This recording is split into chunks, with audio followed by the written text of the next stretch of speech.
What's going on, guys? In this podcast, Josh and I are going to be recapping the Week 10 slate of games. The Rams just finished getting their asses beat in San Francisco. So, yeah, they did. Yeah, we'll get into it. That wasn't pretty, was it? That was not pretty. What did Odell have? What, 2 for 18? It 2 for 18. Well, there was a couple minutes ago when I said that, but that's what I saw from him. It was to understand he doesn't know the playbook yet. He didn't play a ton of snaps and all that, but still wasn't statistically a great game. I was posted on the way over here that the Rams have acquired Jalen Ramsey, Matthew Stafford, and Von Miller and Odell just in the middle of the season randomly. And, no one's really talking about that. Now, they've now lost 2 games in a row since then, so that's not ideal. But, no, it's not. But that's pretty remarkable. So, because these guys are not, over the hill washed up. They're just, on their way to that. And in the case of Von Miller, Odell, who knows? Odell might still be in his prime. I mean, it remains to be seen. I don't necessarily think that's the case, but he's had some injuries and stuff that slow him down a little bit. But still pretty crazy when you think about acquiring those 2 type of guys for, not a lot. What'd they give up for Von? A second and a third or something like that? Yeah, I think.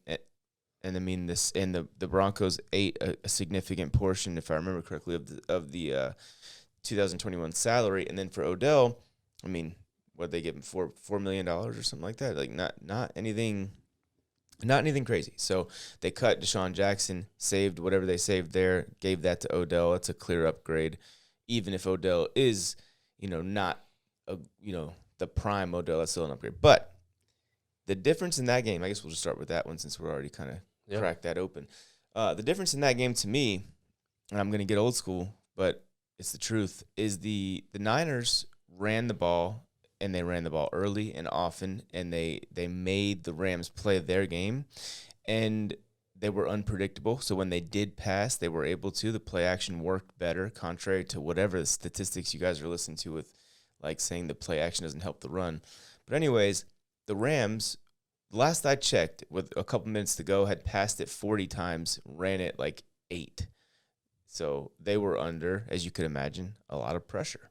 Yeah. The 49ers came out and ran the ball tonight. Yeah, they just relentlessly ran it. They ran it 40 times, if I'm not mistaken. Ran it down their throat. Yeah, ran it effectively, ran it, just did whatever they wanted. They were able to out physical the Rams in every way, defensively, offensively, and importantly, they've beat the Rams 5 straight times now. What is that?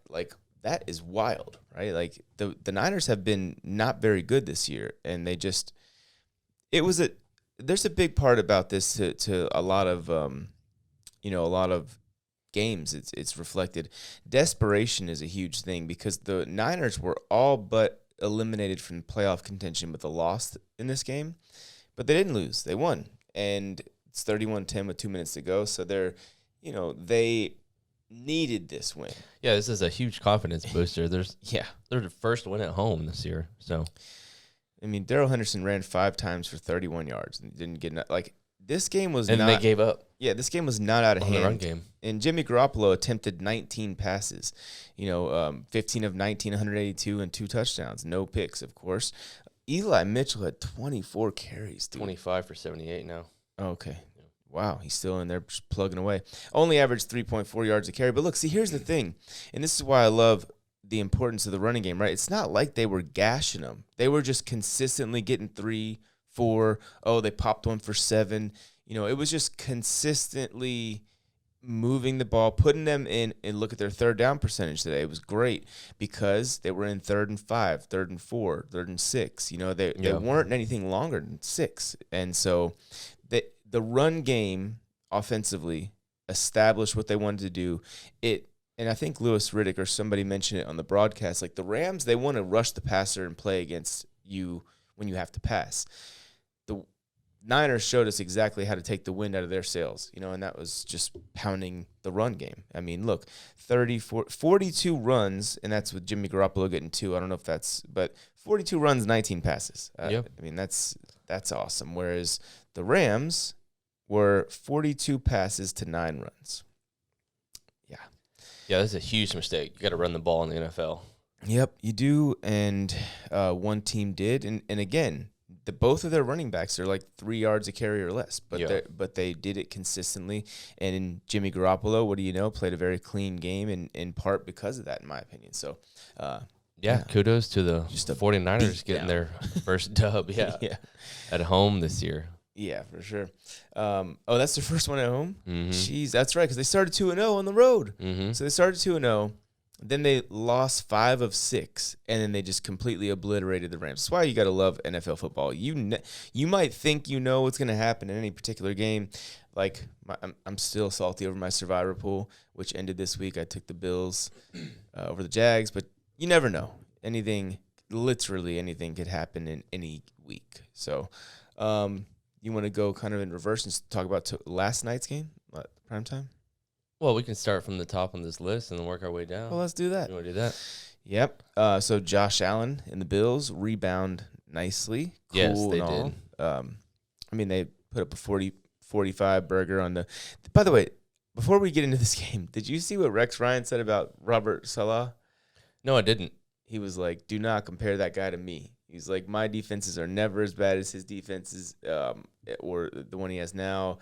He went off on him. And to be perfectly honest, I don't disagree with Rex that much. I mean, it might be different, but you also have the self-proclaimed number 1 overall pick out here, Mike White, just oh my God, this doing guy terrible things. I mean, 24 for 44, 251 yards, 5.7 average, 0 touchdowns, 4 interceptions. And Joe Flacco comes in there, goes 3 of 3, 47 yards and a touchdown. Yeah.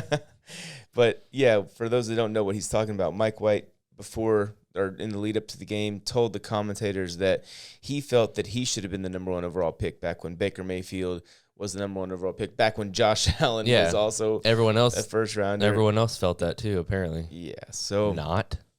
Josh Rosen was going to make all 10 teams regret passing on him or whatever it was. But point is, it wasn't a good day for him. I'm sure he probably wishes he didn't say that at that point. Yeah, he's probably regretting it at this point. But, I mean, what can you do? It is what it is, and it ain't what it ain't. Or he was definitely at least hoping that the commentators didn't share that little nugget. Yeah, well, you knew the media was going to friggin' eat that up and run with it. Yeah, and so I don't think that he's – and by the way, I liked him before the draft. I'll say that. I didn't have him as my number 1 quarterback. Right. But I think I had him ranked ahead of Josh Rosen, which – well, I think you had everyone ranked above Josh Rosen that year. I had a lot more people ranked above Josh Rosen than anybody else did, I think. And yeah, he was a complete flop. But Josh Allen, on the other hand, the guy that was, I think, the 7th pick in that draft or whatever, was 21 of 28, 366 yards, 2 touchdowns, and a pick. Yeah, it was definitely a get-right game for them. Yeah. Stephon Diggs, too, 8 for 162 for a touchdown. He went 13 targets. He went nuts. Yeah. Devin Singletary had a pretty nice game, 7 for 43, averaged 6.1 a carry. Matt Breida had a nice game, too. Yeah. Caught a touchdown and was good. And ran another one in. Yeah, 2 touchdowns. Yeah. I mean, what a DFS play that would have been. Yeah, no. For the low. I mean, I bet 2% of people started him, but yeah. But yeah, I mean, like I said, great get right game for the Bills. I think we kind of expected this though. No offense to the Jets, but the Bills are just one of the best teams in the NFL. So I want to talk about 3 positives for the Jets, none of which lie on the defensive side of the ball, as Rex Ryan so candidly pointed out. But Michael Carter, fantasy-wise, had another really good game and was in a game where game flow was working totally against him, still touched the ball 20 times. 4 catches for 43 yards. That's an outrageously high. If you just were to extrapolate that out for a whole season, 10 yards of reception or whatever, more than 10 yards of reception is outrageously high for any running back, so that's good there. And then carried the ball 16 times for 39 yards and a touchdown. Yeah, it's 2.4 average, but he got in the end zone. And again, 20 touches, even in a game where they were getting just completely manhandled. The other part was Corey Davis played a good game, even though he fumbled that one that was pretty big. I think it was at the end of the first half there. Could have really changed the momentum of this game, but he fumbled that one. Still had 93 yards on the day, and Elijah Moore got his late garbage time touchdown. Still, if you started them, you were really disappointed up until Joe Flacco came in, and who knows if Zach's not ready.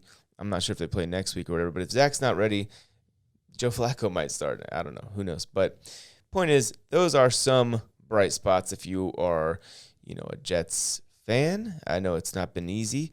And if you're a Bills fan, it's like you have to worry about one thing. You're either doing this to teams or you're, having a disappointing showing. And I know the Titans' loss wasn't as disappointing, but, dude, if you come out there and just pass against the Patriots, you're going to lose. It's going to be what we saw tonight. Mm-hmm. And you got to play them twice, and you're only up a game, I think, or half a game right now, I think. Yeah, then Patriots look good right now, but we'll go over that in a second. Yeah. But, yeah, great game for the Bills, or win for the Bills, and, brighter days are ahead, Jets. Yeah, it might be a little far out ahead, but they will a few years ahead happen. Yeah. Hopefully it's not a few more decades, because I know Jets fans are not the most patient group right now. Right. All right, so let's get into the Tampa Bay Bucks losing again for a second straight week, that is, to the Washington football team. And again, desperation prevails. It's not always going to work, right? There's always going to be desperate teams that lose. I mean, Taylor Heineke needs to open up a sandwich shop because he was slicing and dicing that defense. 26 of 32 for 256, a touchdown, no interceptions. That's a pretty damn good day at the office. Yeah, Those are Alex Smith took 5 sacks, but he was efficient. Look, if you take 5 sacks but don't throw an interception, that's good. I mean, that's what you're supposed to do in those situations. If there's nothing there, whatever. Live to see another down. You know? He played a hell of a game. Antonio Gibson, 24 for 64. I mean, not averaging a lot, but he got 2 touchdowns and he got 24 carries. So I like it though, because what have we seen teams do against the Bucks? We've seen teams, especially unqualified teams, we've seen them decide that they're just not even going to try and run. Well, that's when you let them tee off their pass rush on you, and you let them force big time mistakes out of you. What did I say that stat line of Taylor Heineke? The last thing I said, 0 interceptions. Right, that is the important part there. They didn't allow the Bucks to force that mistake out of them. Well, they didn't. Yeah, and they also didn't allow them to throw the football down the field. There was that pass rush. You got to get it out quick against. Yeah, there was a moment in the third quarter, I think, and they hadn't even had a 15-yard pass, I think. And then, something around those lines. But I mean, Leonard Fournette had 8 catches out of the backfield. Yeah. Mike Evans had 2 receptions on 3 targets. Chris Godwin, 7 for 57. But they couldn't move the football down the field. Yep. I mean, look, I don't understand why they went away from the run game. Again, you see this. It's a common theme. Brady attempted 34 passes. Fournette ran the ball 11 times. Yeah. You didn't need to do that. This was not a blowout. He had those 2 early first quarter picks, which kind of took everyone, out of their groove. But even then, they only resulted in 6 points. That's true. 2 field goals. So it wasn't like they just couldn't move the ball down the field, and I don't understand why. Look, if you become a one-dimensional offense against Ron Rivera in a defense where he has this much talent, you're going to have a hard time. That's why Ron Rivera, to my knowledge, has beat Bruce Arians, I think, every time he's faced him. Well, they also didn't have the ball. Other than last year. They also didn't have the ball a long time either, I'm pretty sure. Oh, I bet. The Redskins dominated, or the Washington football team dominated the time of possession.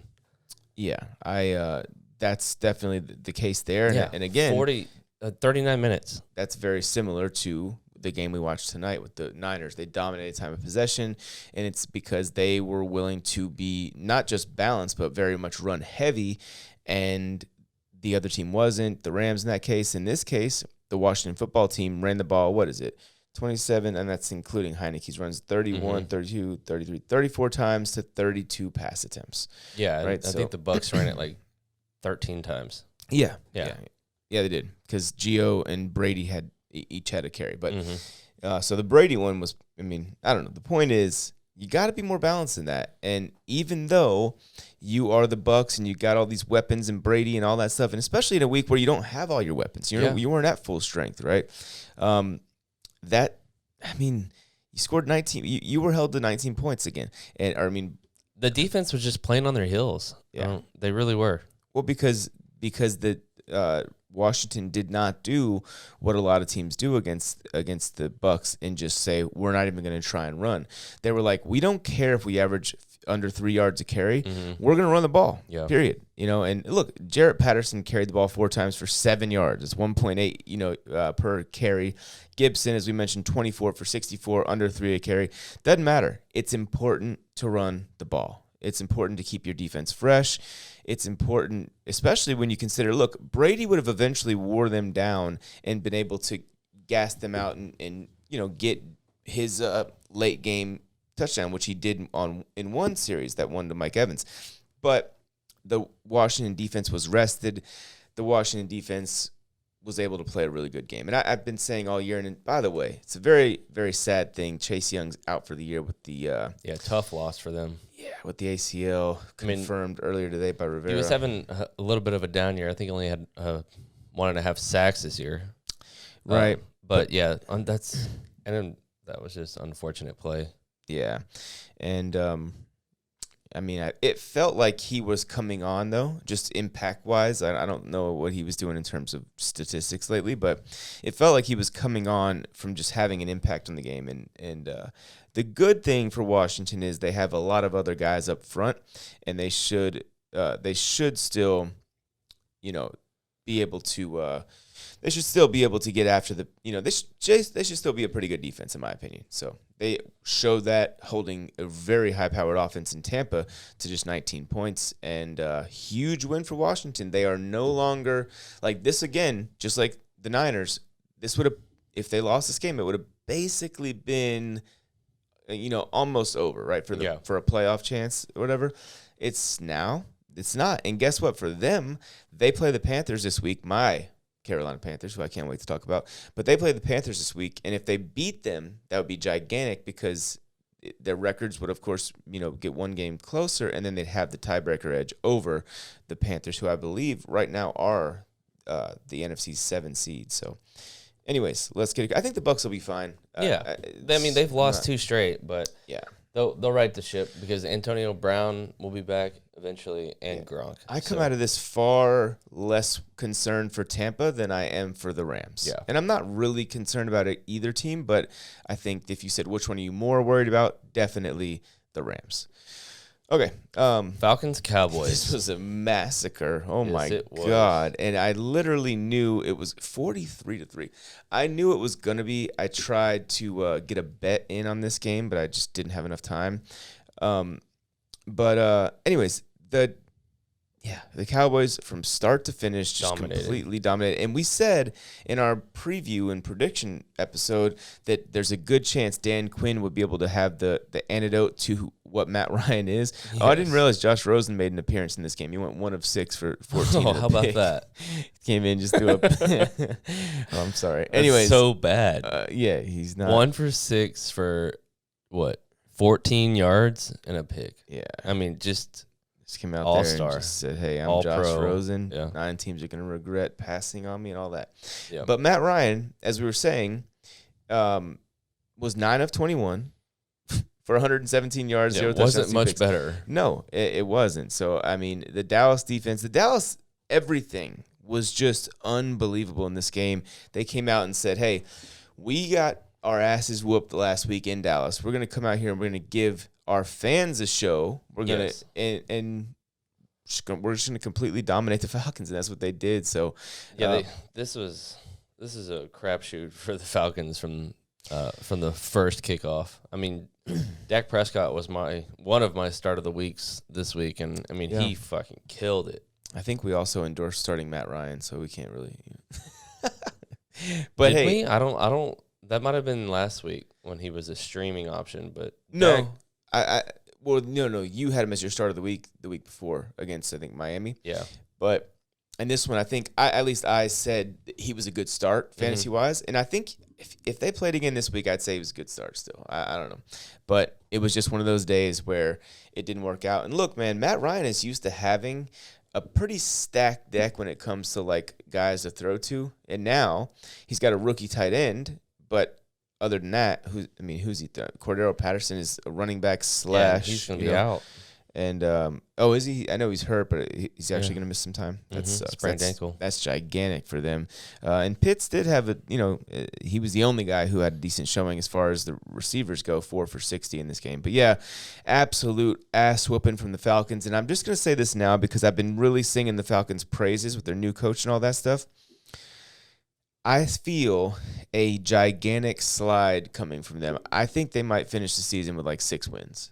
I think that they're going to turn into the team that we kind of thought they were entering the year. And the reason for that is because with a new coach, it takes some time to, like, figure you out.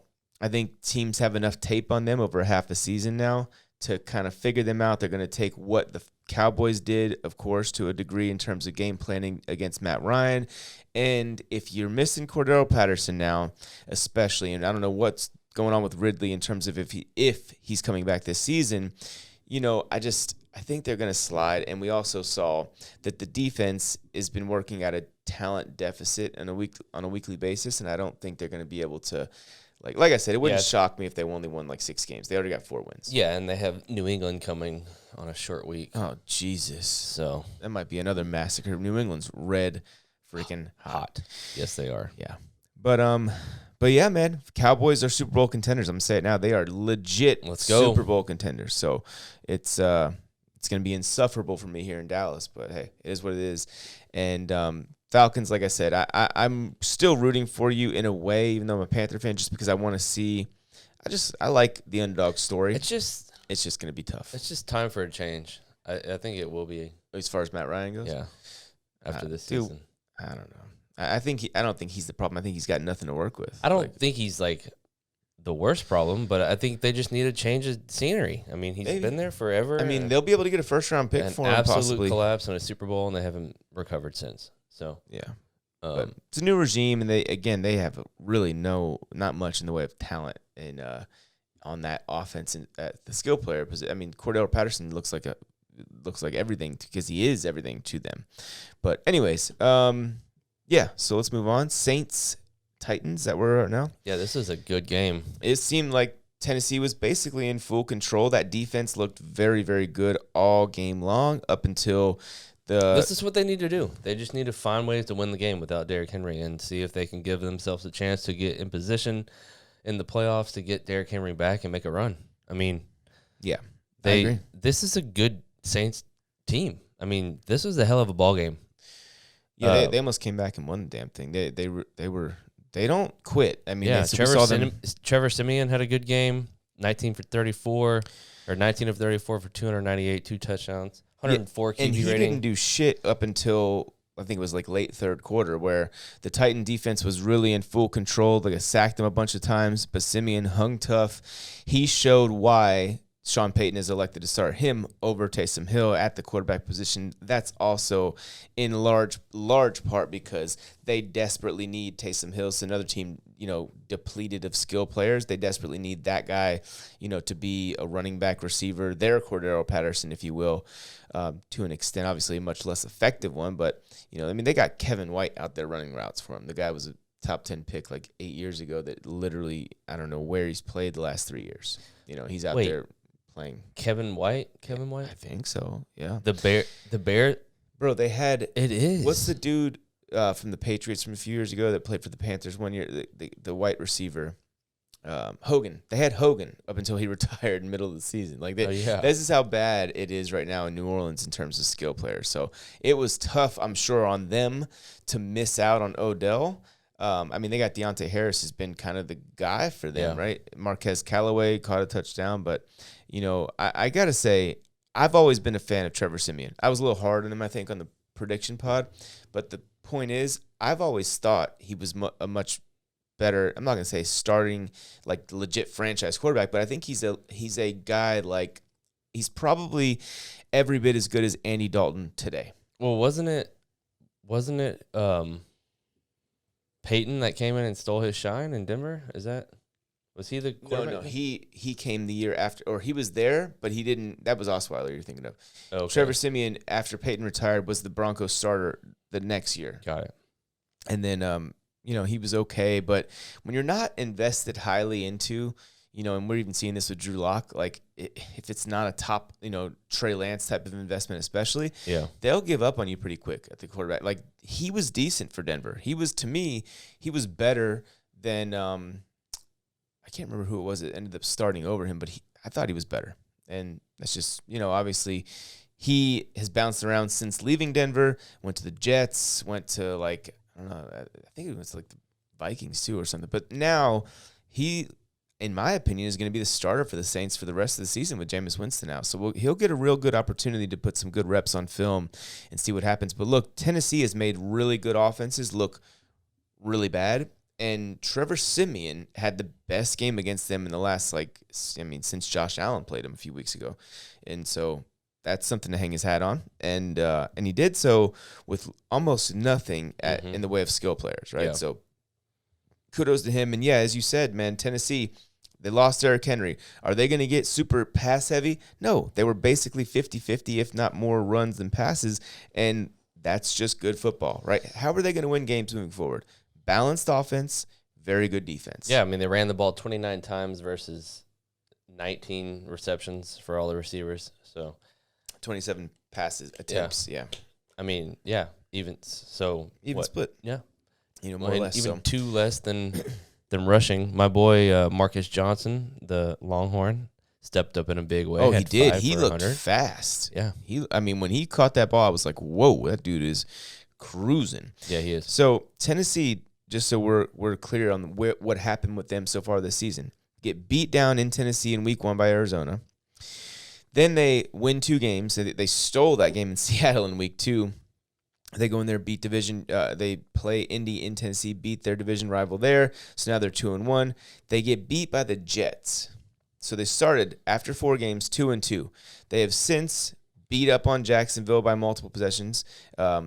Beat Buffalo, beat the crap out of the Chiefs, beat Indianapolis in Indianapolis, beat the crap out of the Rams on national television in L.A., and now they beat the Saints. So that's a murderer's row of sorts. Like, if you would have told me after, week 5, I said, hey, week 6, 7, 8, 9, 10, here's who they're playing, I would have said they'd be lucky to come, to finish that with 2 or 3 wins. They beat all of these teams, and a lot of them by a lot. Like, they really and even the New Orleans game, right? They really beat up on the Saints all game long until the Saints came back at the end. So shout out to Tennessee. Now they get to feast on Houston, and just like NFL season been going, Houston will probably beat them next week. But it's been a weird one. Yeah. That's for sure. So many weird upsets. It's crazy. Yeah. But let me see one thing real quick. So they sacked Siemian 4 times. Yeah. And Siemian just kept battling there. So good for him. Yeah, the Titans defense looks good right now. They're 8-2. They're doing it old school, man, with a great coach. And I'm going to say that because I think Vrabel is that now. I think he's a great coach. They're 8-2, man. Even without Derrick Henry, they're beating good teams. They are not. What is Tannehill not doing? He is not making mistakes. Another game with no picks, and they have no one at running back right now. Like, Deontay Foreman hasn't carried the ball in an NFL game in years. Like 2 years. And he's out there leading the way with 11 carries, averaging 2.7. Adrian Peterson, 8 for 21, averaging 2.6. Jeremy McNichols, averaging 1.8. Like, it's about the threat of the run. If you become what the Rams and the Bucks became this week, it makes it a whole hell of a lot easier for defenses to stop you. And that's, again, another example of it here today, or here with this one. So, yeah, anyways, I'm excited for the Titans moving forward. I'm curious to see how New Orleans finishes this season. They've lost 2 straight now since Jameson went down. So Jameis. Yeah. But I think that the Saints are well coached enough and can they need Kamara back badly. Yes, they do. But I think they'll be okay. And I guess we'll find out. All right, Jaguars at Colts. This one got interesting. It was all Indy. and then they decided to stop giving my guy Jonathan Taylor the ball. Did Jonathan Taylor finally crack his 20 carries in this game? Yeah, he had 21. Okay. Yeah. But here's the disappointing part. I think he had 16 for 107 in the first half. Mm-hmm. So in a game that you're winning because of running the ball with your elite running back, why the Carson was out there he looked like Favre almost in a way. He was out there just slinging the rock. He was very fortunate to not throw a pick. But yes, he was slinging it into tight coverages. He threw a underhand like 20 yards. It went literally 20 yards in the air. It was amazing. It was like this, and it just I was like, what are you doing, dude? Yes, and then he throw it away. And then he was getting sacked, spun out of it, and just tossed it. I don't even think he had his eyes open at that point. I mean, it was ridiculous. He was out there looking like a fool almost, but they escaped with a win. But Trevor Lawrence, on the other hand, just looked terrible. He showed signs of life towards the end. I'll give him that. Yeah, but he was just ill-advised throws. He wasn't stepping up in the pocket. I mean, greatest quarterback prospect ever, baby. Yeah, seriously. Like, I'm starting to worry about him now.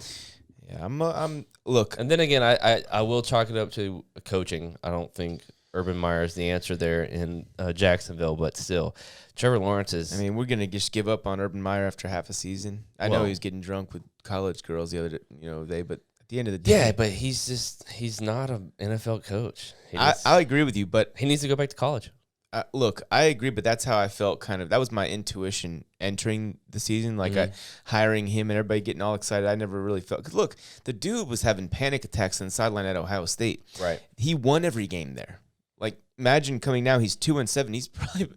I mean, somebody might want to check on him. Mental health is a serious thing, and Urban, who knows? But Trevor Lawrence, like you said, not a great overall game. Even though he did show signs of life, almost brought them back. He looked okay late. But, yeah, 16 of 35, 162 yards. I mean, it's been rough, right? Like, he's a guy that, look, when you take a quarterback with the kind of hype Trevor Lawrence had, first overall, you're like, oh, wow, we got so lucky that we were able to lose an extra game because the Jets were in full control of that, I believe, until they weren't last year. And then you're literally, this guy was sold to us as the best quarterback prospect. You are a complete jerk off if you have anybody ranked over Trevor Lawrence. And now he's not looking even good. Like, he's looking mediocre. I mean, if at best, I mean, it's been tough to watch at times. And when you look at, I thought he'd at least be a good fantasy player because I thought he would run the ball more, which I think that's a glaring error on the coaching staff. But this guy is not running the ball very often, so he's not really, he's throwing for under 200 yards on a pretty routine basis. Or actually, right, 204. Okay, 219 or fewer 5 times. So, and that's in game scripts that should favor yards to add up. He has 2 300-yard games, but to me, it's just, and I went on a rant to finish this morning's podcast about this. Like, I'm not willing, so I'm not going to go at it again, but I'm not willing to give him the excuse that he has no weapons. Having Dan Arnold, Marvin Jones, James Robinson, Laviska Shenault, guys that you all hyped up, Jamal Agnew, those are not the worst weapons on earth. They're not.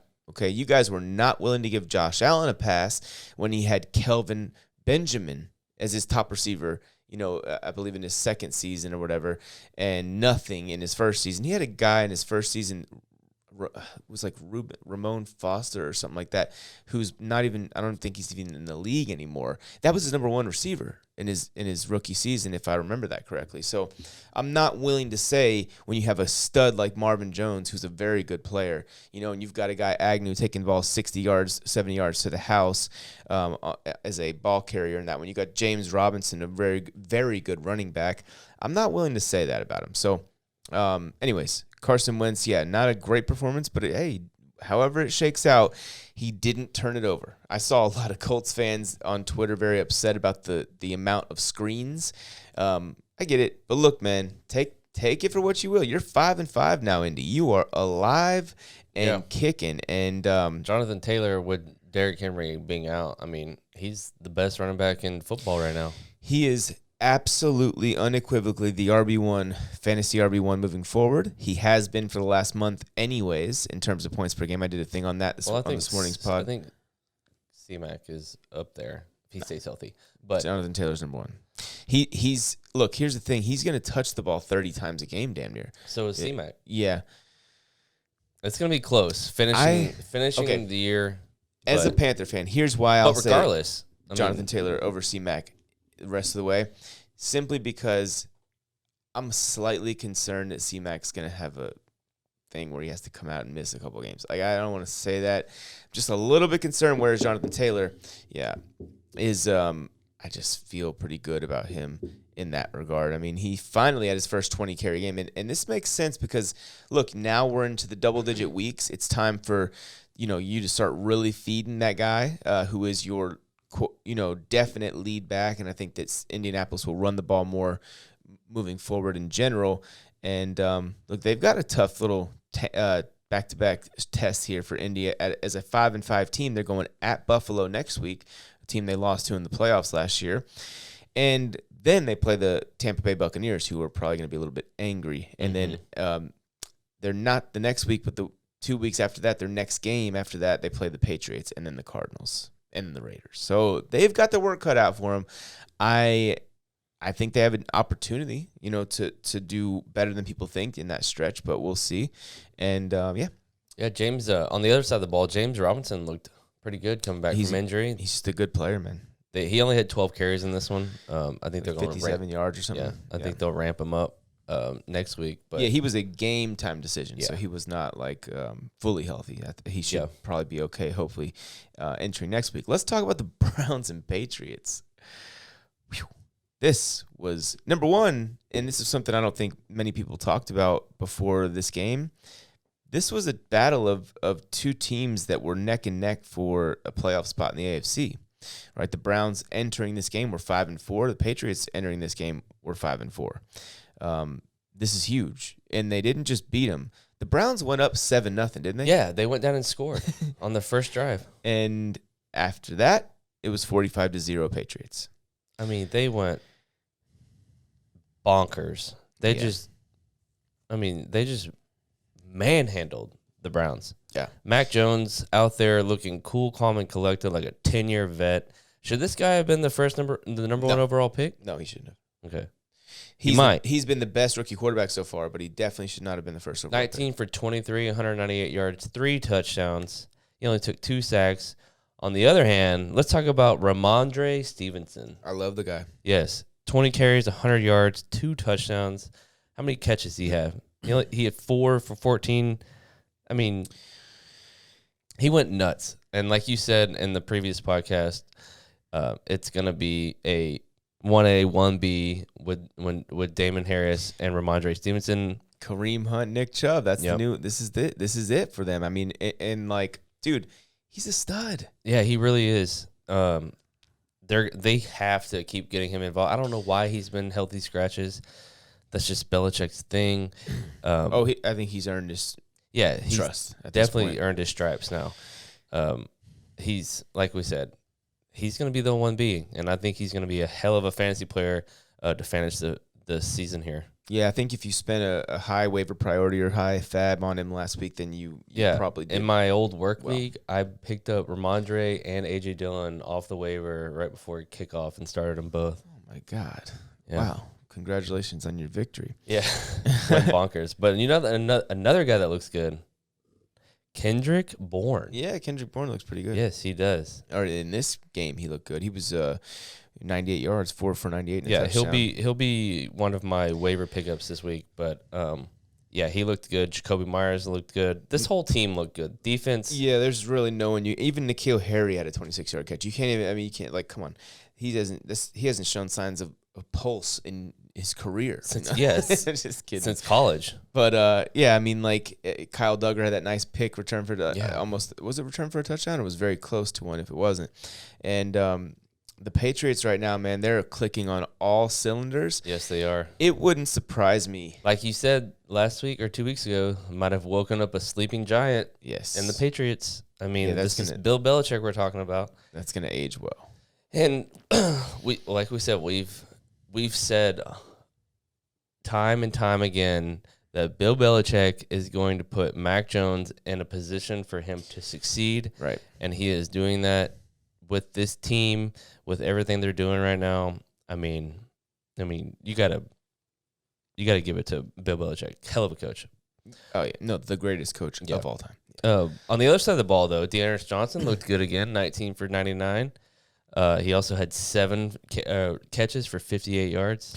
Yeah, so he did look good. It just sucks. Yeah, it just sucks that once Chubb and Kareem Hunt are both back, I mean,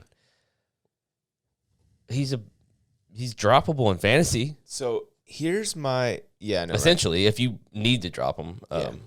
No, I agree. Here's my thing. I thought going into this game, and why I didn't advise anyone to start Dearness Johnson if you could avoid it, was, and Belichick is one step ahead of me, of course, because he's the greatest coach of all time, and I'm just some dude. But he went and said, instead of me trying to take away your run game, which is normally your biggest strength, right? Yeah. Instead of me trying to focus on that, I'm gonna make Dearness Johnson beat me, and I'm gonna take away anything Baker Mayfield can do as a passer. So imagine that. Like, that's an interesting way of looking at it. And let's just say this. Baker Mayfield started the game 6 of 14 for 36 yards, 1 touchdown, 1 pick. Okay, that's what he was at the half. He started 3 of 8 with a pick. Like, it was ugly. You know what I mean?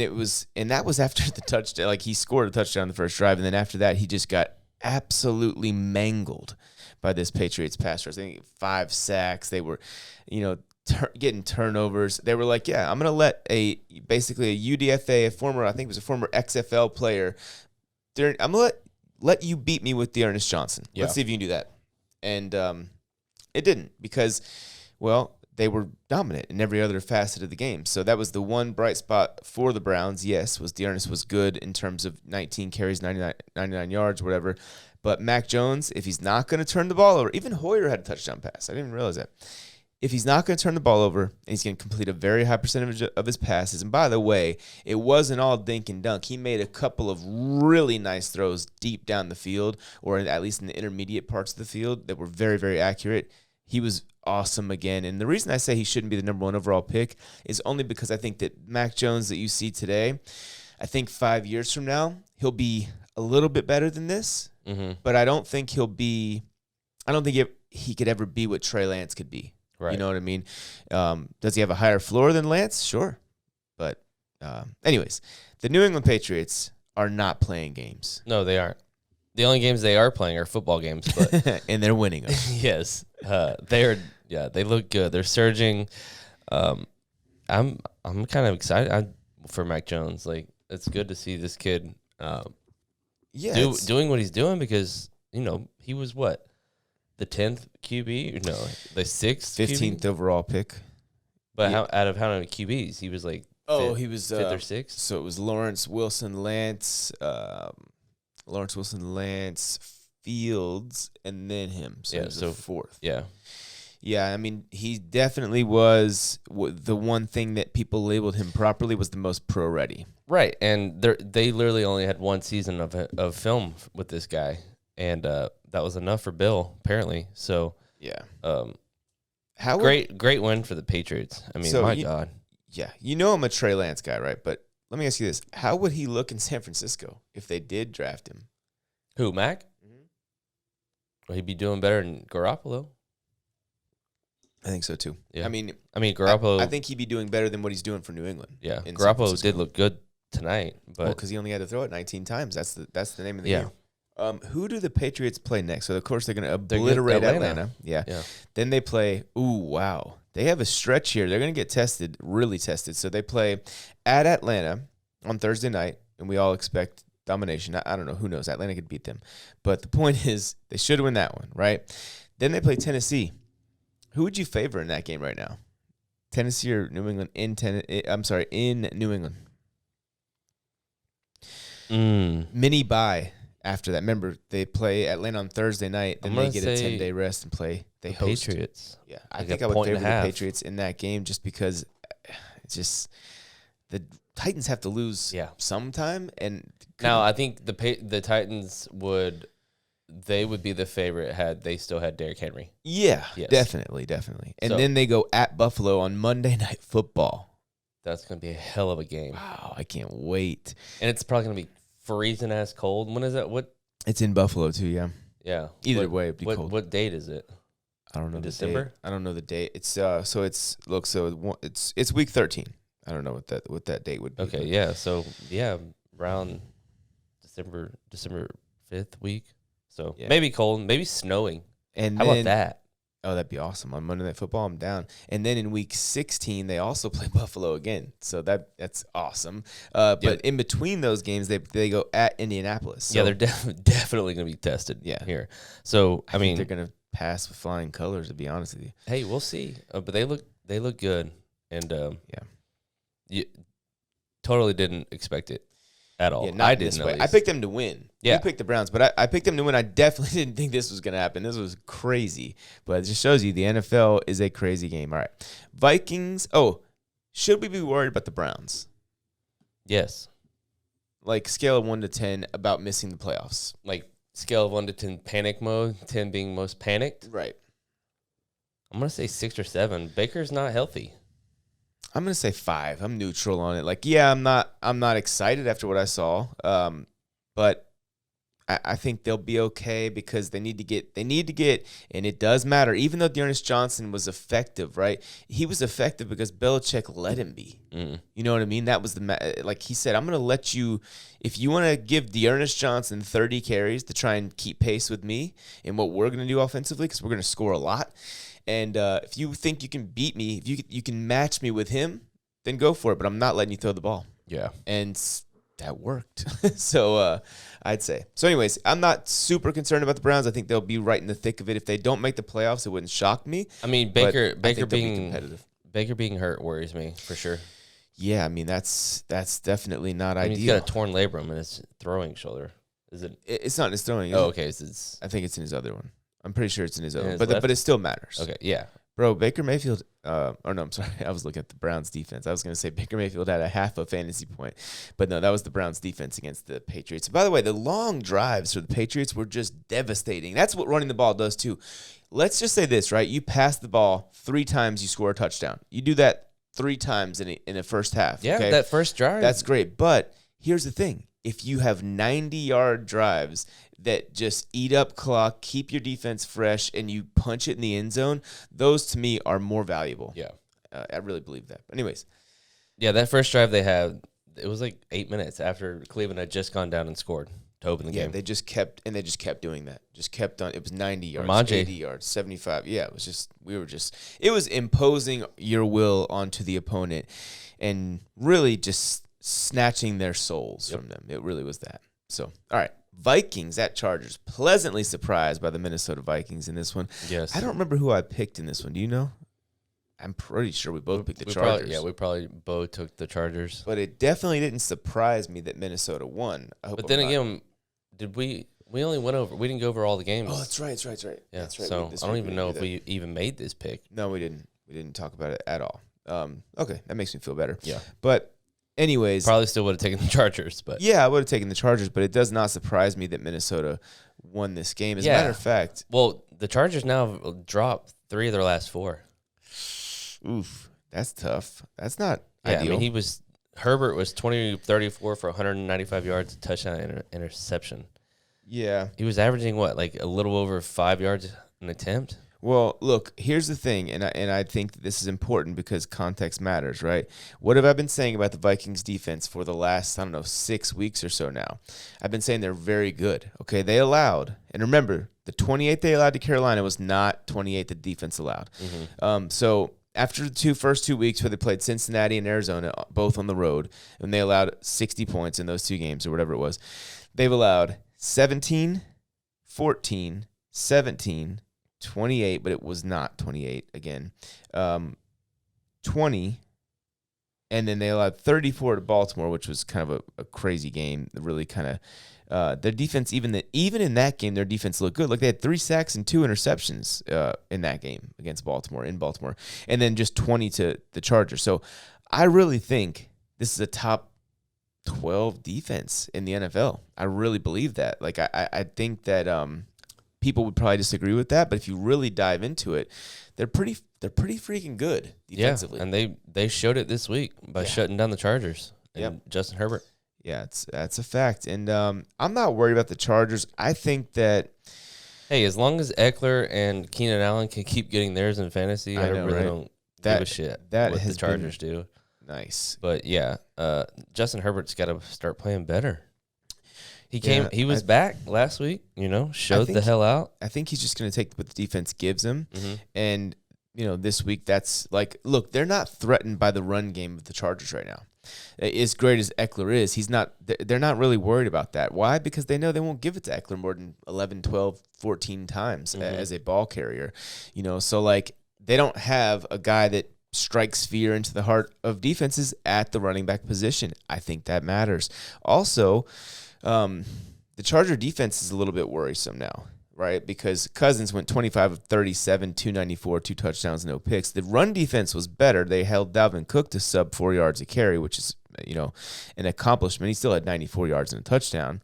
But overall, I think it surprised me that Justin Jefferson went as bonkers as he did. This is really, I think, his best game of the season, 9 for 143. Yeah, he went nuts. And Adam Thielen was steady Adam Thielen. But yeah, man, I think this was a gigantic win for the Vikings. And I tweeted out last night as they finished the game. First of all, I loved how they finished a close game. They put the exclamation mark on it by converting, and closing the game out, not giving the Chargers the chance to go down there and tie it. And don't sleep on them because they're not dead yet in the NFC. No. They're not dead at all. And they really only had, their last 2 games, they lost 2 close games. I think they've only lost close games. Yeah, you're right. It was an overtime game to Baltimore. Mm-hmm. And let's see. But yeah, like they are always competitive. And it's crazy to me that Vikings fans are clamoring for their coach to be fired. Like, why? It's crazy. Let me just tell you their losses real quick. Is a hell of a coach. They've literally lost by 3 points, by 1 point. So 3-1, okay? Then they lost by 7. Then they lost by 4. Then they lost by 3. And that's it. So they lose by an average of like 3 points a game. Yeah. They're not like they're right there every single time. They just have to learn how to win these close games, and I think that was a big step in that direction yesterday in LA against the Chargers. So Minnesota, to me, not done by a long shot. They have an opportunity. They're going to be right there in the thick of it. Kirk Cousins is playing really good football. Yeah, they got a test next week against the Packers. Green Bay, and then at San Francisco in a game that could be huge for that 7 seed. Yes. And then at Detroit, Pittsburgh, at Chicago. That's not that bad if you really think. I mean, even so, you go Green Bay in Minnesota, who they are due to beat, by the way. Then you got at San Francisco, at Detroit, Pittsburgh, at Chicago. Those are 4 winnable games in a row. Do not sleep on the Minnesota Vikings at all. I'm going to say it again. Kirk Cousins balling, and the Chargers, you just have to find a way. Somebody's got to step up at the running back position, or you got to be willing to give Eckler 20 carries a game or something like that, because you're not. I think they're just afraid of him getting hurt, but yeah, and I get that, but you need to run the football, lay it all out on the field. Yeah.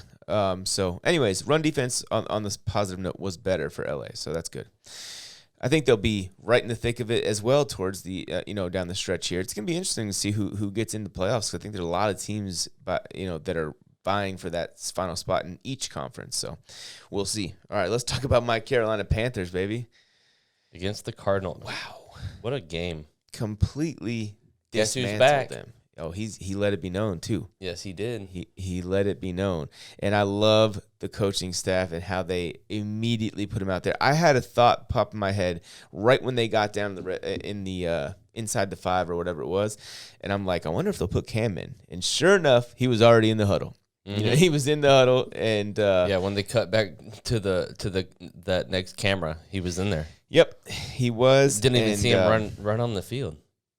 Yeah, so he was, as a passer, 3 of 4, 8 yards and a touchdown, and then as a runner, 3 carries, 14 yards and a touchdown. So how about Christian McCaffrey? First game back from injury, had 10 receptions.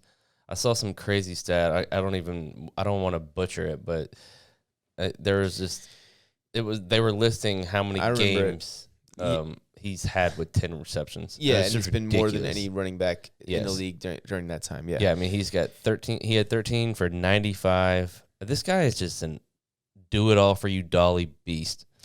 Yeah. It's just unfortunate how injured he's been, but when he is out there, man, they are a much better team. Obviously, like we said, them bringing Cam back is going to elevate everyone around him. I think he does. Yeah, and I think that's kind of what happened on Sunday. Obviously, the Cardinals are without Kyler and D-Hop, but, man, the Panthers, they came out and played a good game. Colt obviously had a rough game on the other end. James Conner only had 10 carries, but then again, game flow kind of took them out of that situation. But, yeah, this is a great win for the Panthers. The Panthers last week against the Patriots did not look inspired. They went out there, scored 6 points, turned the ball over 3 or 4 times, or whatever it was. They got destroyed. Yeah. Right? What's the difference a week later?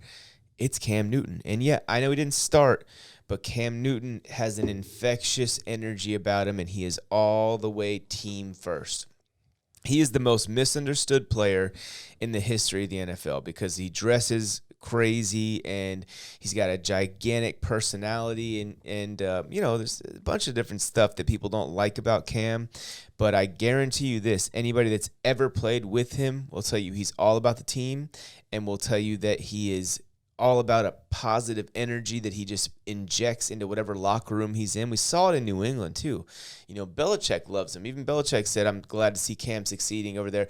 The reason Belichick cut Cam, even though that might seem cold and calculated on the outside, if you really look at it, Cam Newton's not a backup quarterback, and the last person you want Cam Newton backing up is your rookie quarterback. You know what I mean? They had no choice. There was no trade market for him at the time because of what he didn't look very good the year before, and Mac Jones had to have it fully given to him as the starter. You couldn't have Cam, backing him up because it just would have been like, look, Mac got off to kind of a slower start when they lost those games or whatever. Mm-hmm. They would have been clamoring for Cam to go in, and guess what? It probably would have happened. Now we know that wouldn't have been a good idea because you've got your guy there in New England. So it was a smart move by Belichick to do that, and I'm sure it wasn't an easy thing for him to do. And Cam had offers. I was talking to this guy at the gym earlier. He was like, man, it's bullshit that Cam didn't have a job.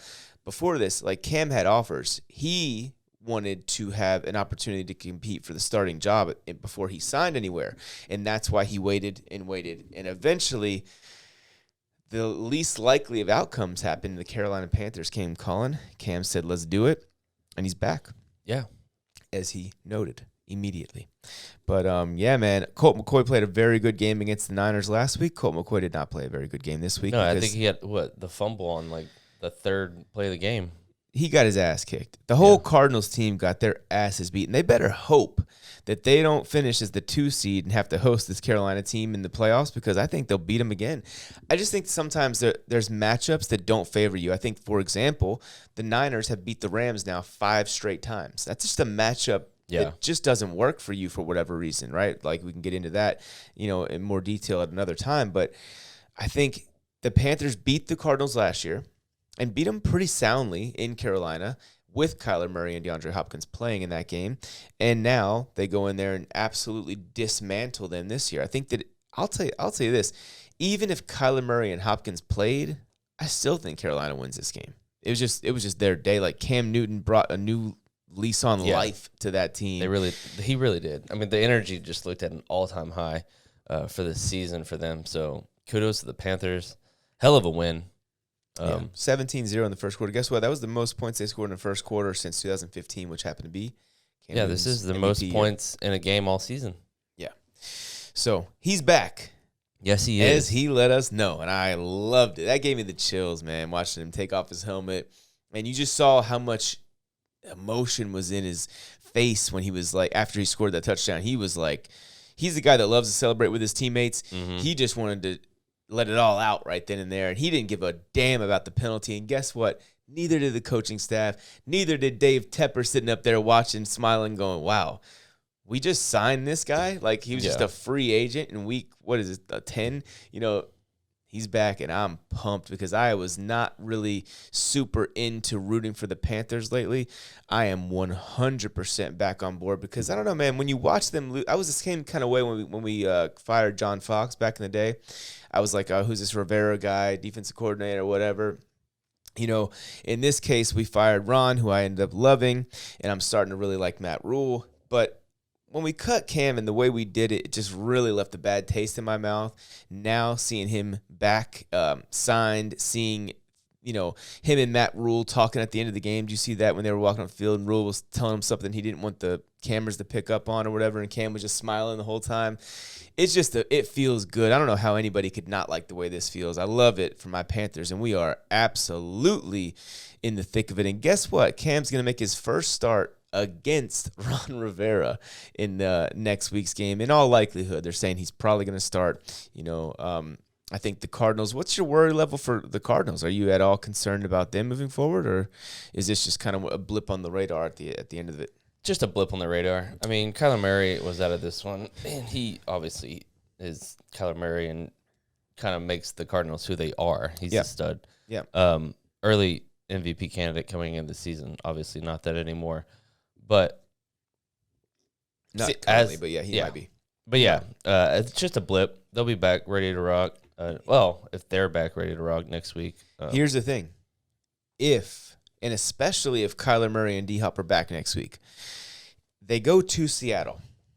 If they lose that game, then I'll be worried. Yeah. Because that will be 1, 2, 3 the Seahawks losses can't even in 4 score. games. So if they do lose. Yeah, but Russell will be another week healthier, and he'll be in Seattle, and he'll be really have a bad taste in his mouth. And you'll see desperation from the Seattle Seahawks. Mm-hmm. Now, Arizona might have a little bit, but they're not going to have as much sitting at 8-2 as the, I think, 3-6 Seattle Seahawks, who know it's win now or you're not going to the playoffs. And I think when you put Russell Wilson in that position after a performance like he had last week in Seattle, a week healthier, I think that's a very, very dangerous game for Arizona, and we'll see. But I'm not worried about them. I'm with you. But if they lose again next week, and that would be 3 of 4, now I'm very concerned. Because what did I say a few weeks ago? I said Tennessee last year was 5-0. I believe they were 5-0, right? And there was a team last year that was 5-0, and then they lost like 3 or 4 straight.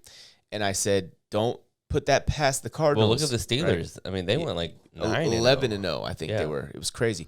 But the point is, just because you get off to that crazy hot start, it's the NFL. It's a week. You have to do it again every week. If you don't, this shit can happen. And if they lose to Seattle, in Seattle next week, which I don't think is out of the realm of possibility, especially if Kyler's not back, that will be 3 losses out of the last 4 games. Mm-hmm. That's gigantic. You know what I mean? That's a momentum killer. That's a number 1 seed killer, and all that. So especially considering Green Bay just beat Seattle. So that was huge for them. But anyways, let's move on. Let's do it. Where are we at? Eagles, Broncos. Hey, I started to write up a upsets and locks post, right? I was doing it at 3 o'clock in the morning the night before the games.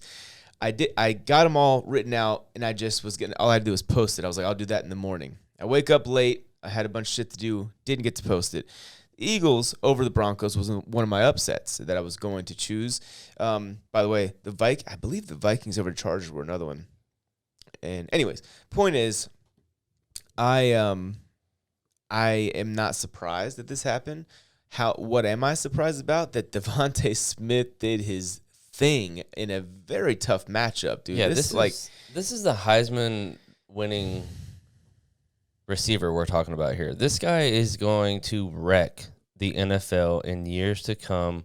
This guy's an animal. He's your guy. You love him. Yeah.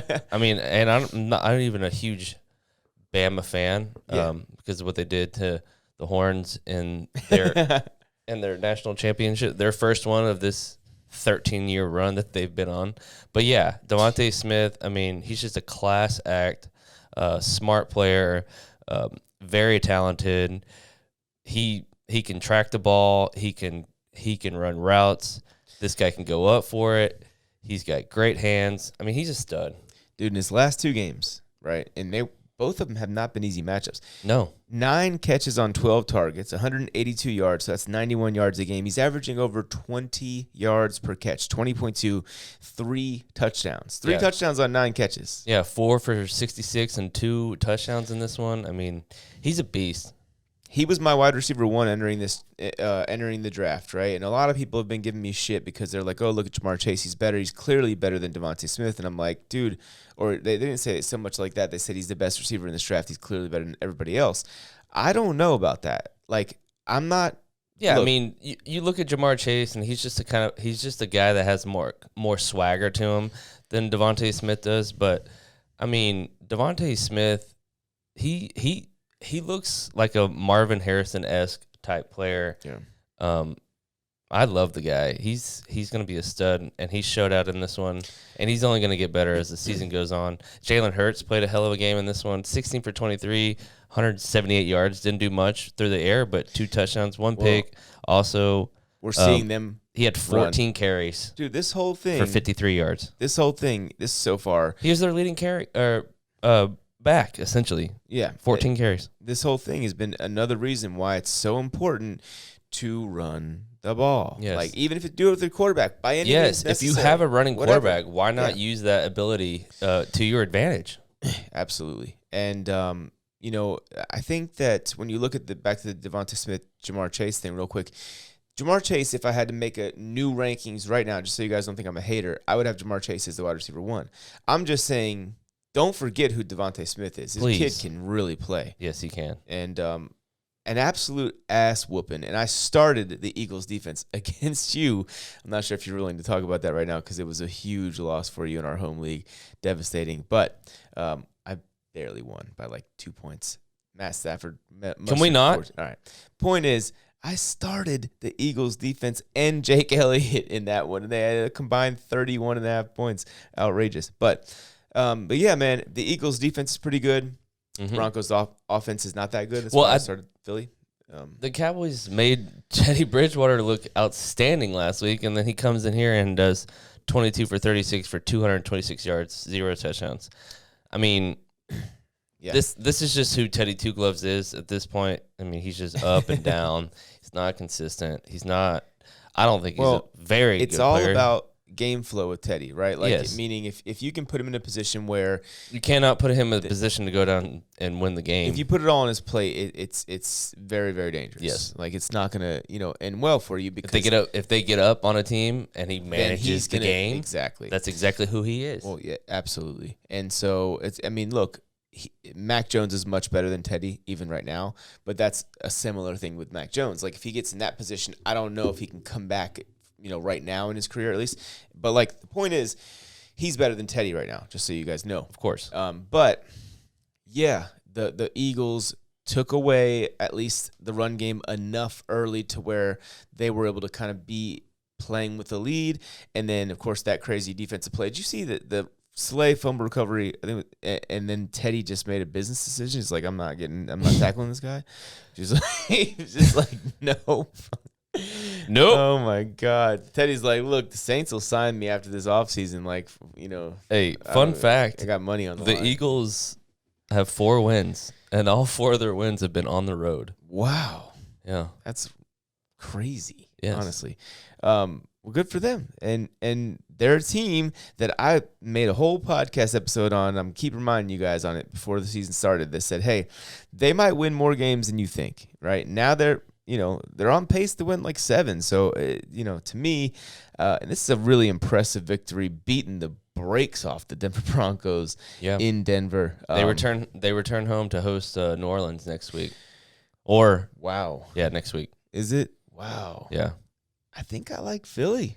Yeah. To get their first home win? Oh my God, they can't go 0-. What are they going to be? 0-5 at home or whatever? Yeah, That'd be. I don't think they're. I think they have a chance. They'd be 0-7. No, not all at home. Yeah, they're 4-6, and they're 4-2. But they haven't lost any on the road. Oh yeah, you're right. So yeah, okay. So they lost 2 on the road. Yeah. Yeah. So 0-5. 0-5. If they do lose next week, but Early pick. Eagles next week?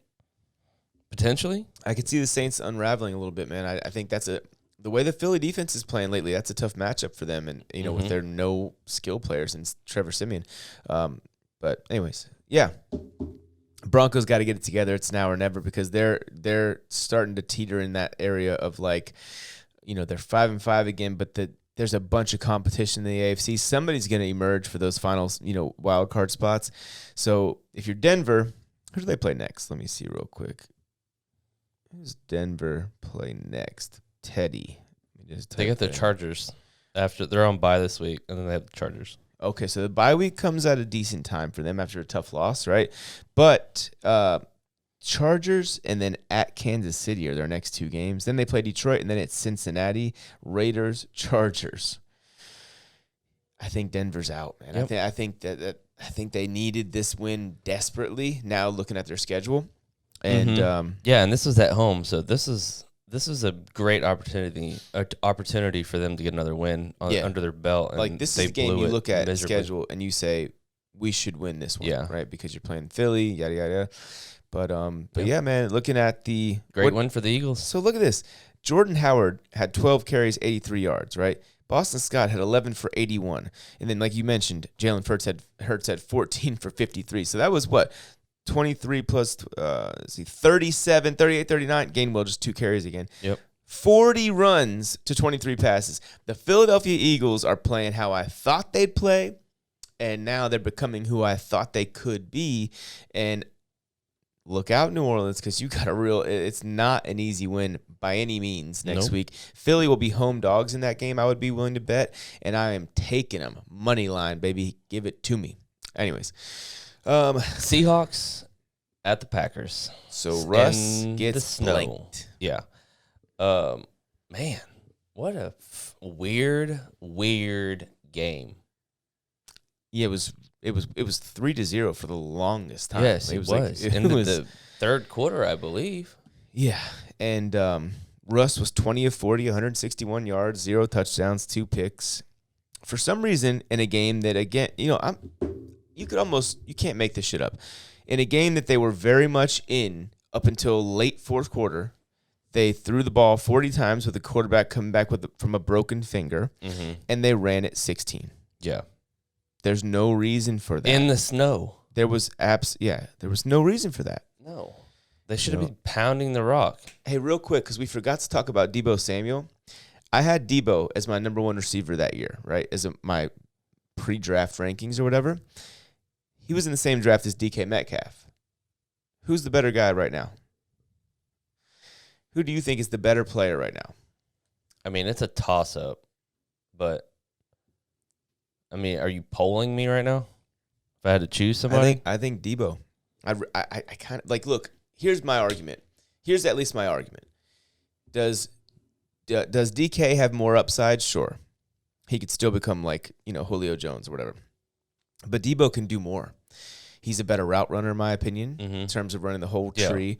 He is much better after the catch. Deebo Samuel is averaging over about 3 yards more than the next best guy after the catch in the NFL, and that being A.J. Brown. He's averaging over 9 yards after the catch. It's unreal. He has more receiving yards after the first 8 games or whatever it was, after whatever many games they played so far, than anyone ever for the 49ers, more than Jerry Rice has ever had. And it's his third season? Third season. I think Deebo's a better player than DK Metcalf. And I'm not just saying that as recency bias. I'm saying that just because, I just think that he offers more. Mm-hmm. You know what I mean? Yeah. Anyways, so yeah, man, they don't score a point in Seattle. They don't score a point. The defense gave them one hell of an effort, too. Entering this game, Seattle had allowed just 18 points per game over their previous, I think it was 5 weeks.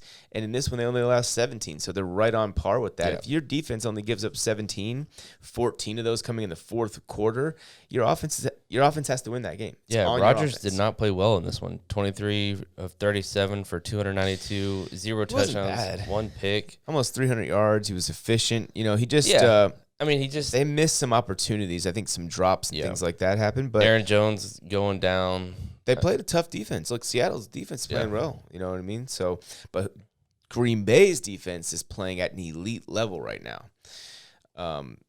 Yeah. So look out, because they just shut out the Seahawks. And they played the Chiefs, so they to Mahomes and Russell Wilson in back-to-back weeks. And I know Russ isn't 100%, but still, those two guys in back-to-back weeks scored a combined, 13 points or 14 points, whatever it was. Yeah. Not much, right? That's outrageous. I would have taken that bet in a heartbeat. Yeah. So, yeah, man, the Packers right now, to me, are looking like the absolute bona fide favorite in the NFC. Mm-hmm. Well, outside.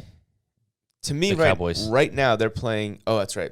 The Cowboys are up there too. But I think the Packers are better than the Cardinals. I think they're definitely better. Do you think they're better than the Bucks? They beat the Cardinals without their top 3 receivers. I think they definitely are playing better than the Bucks right now. But I do think they're better than the Bucks, because here's the thing. I believe in balance, and they're going to be more balanced. Yeah. At the end of the day. Speaking of balance, A.J. Dillon had a monster night, 21 for 66 yards, and then had 2 for 62 through the air. Yeah. So that means Aaron he had Jones, 128 yards and 2 touchdowns. Aaron Jones going down, out for a week or 2. If you have A.J. Dillon, he is a bona fide RB1 in fantasy. Top 10 guy for the next couple weeks. For sure. But, yeah, he showed what he has in him. Devontae Adams did his thing, 7 for 78. Didn't score, but 11 targets to everyone else's essentially nil. Yeah. But, yeah, this is a good game for the Packers. Shut out the Seahawks at home in the snow. Like you said, one of the top teams in the NFC. Yeah, I think they are. I think they're the team to beat right now in the NFC, in my opinion. And here's the thing. If I have one concern for Green Bay, it's not that they only scored 17 points, because I think the Seahawks defense is playing really well. Mm-hmm. It is that they're playing Minnesota next week. Minnesota, this is a trap game. They always beat the Vikings, right? Or at least it feels that way. I don't have any exact facts to back that up, but it seems like they always beat the Vikings. It seems like, we just beat Seattle. That was a huge, challenge for them, just because Russell Wilson was back. But now you're going to Minnesota, and you have to play a team that has been in every game this year and has a defense that's playing really well. And I just think that, their run defense is pretty good too in Minnesota. I just think it's going to be, without, what's his name? Aaron Jones. And even though I still am firing up A.J. Dillon with full confidence, but the point is, this is not an easy matchup. This pass rush for the Vikings has been getting after opposing quarterbacks, and I think they're going to get after Rodgers a little bit. And, it's a trap game. So my only concern, as I mentioned, is just them going and dropping this one, because you got some momentum built up. This is huge. Rodgers is back now. You won't have to worry about losing him to this virus, I don't think, for the rest of the season at least. So that's huge. And I just don't, if I'm a Packer fan, I'm on upset alert, and I'm hoping that the coaching staff and the players are like, hey, we're not going to let that happen, because the Vikings are a desperate team, and we see what happens when desperation is on your side. Yep. All right, let's go over Sunday Night Football. The Chiefs at the Raiders. We both called this one get right game for the Chiefs. Get right city, man. Oh, yes. My goodness. They went bonkers. As Kelsey said, he's got his swagger back, and clearly the Chiefs kind of got theirs back. Mahomes threw it 50 times, 35, 50. Just didn't give a fuck. 406 yards, 5 touchdowns. Wow. Darrell Williams, 11 carries for 43 yards. Also had 9 catches for 101 yards and a touchdown. And that catch he made for the touchdown was sick. Yes, he went nuts. Travis Kelce, 8 for 119 in this one, 10 targets. Tyreek Hill went fucking nuts, 7 for 83, 2 touchdowns on 10 targets. They showed out in this one, and they needed this because they've been looking like shit, and they went in there and in Vegas and just stomped on this division rival. Yeah, and here's the thing. They held a Raiders offense that's been pretty good all year long to 14 points. Let me just tell you. And the Chiefs' defense has been, they've been bad. No. Yes. But the last 3 weeks. Yes, they've been a lot better. They've allowed, 24, 34, 38 points over the last 3 games. 13 points a game. And yeah, I know Jordan Love thrown in there, Daniel Jones. I get it. Giants offense is not great in terms of scoring points, but doing that for 3 consecutive weeks and capping it off with a dominant performance, essentially, right? You only allow 14 points, in my opinion. That's dominating against a good offense, no less. That to me is impressive, and I think that we need to take notice because the pass rush looked reinvigorated to some extent last night. The offense obviously looked great. Patrick Mahomes did his thing. And, situational football is so big, right? The Chiefs are a team that, in my opinion, in Mahomes' entire career, have overachieved to some level situationally.